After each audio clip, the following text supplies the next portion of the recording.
আলিপুরদুয়ার জেলার কালুচিনি ব্লকের মেন্দাবাড়ি এলাকা থেকে হরিণ উদ্ধার করল বন দপ্তর। রবিবার সকালে জলদাপাড়া জঙ্গল থেকে বেরিয়ে একটি হরিণ মেন্দাবাড়ি এলাকায় ঢুকে পড়ে। হরিণটি বিভিন্ন এলাকায় দাপিয়ে বেড়ায়, এতে আতঙ্কিত হয়ে পড়ে এলাকার বাসিন্দারা। ঘটনার খবর পেয়ে ঘটনাস্থলে পৌঁছয় জলদাপাড়া বনকর্মী এবং আধিকারিকরা। তারা দীর্ঘ প্রচেষ্টায় হরিণটিকে উদ্ধার করে। পায়ে লাগছে নাকি?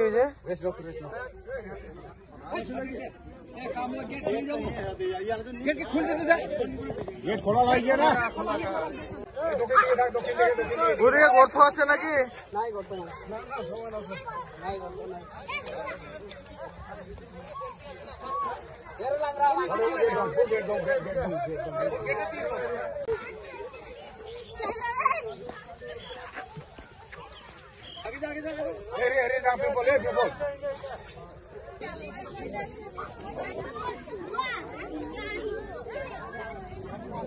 हरी हरी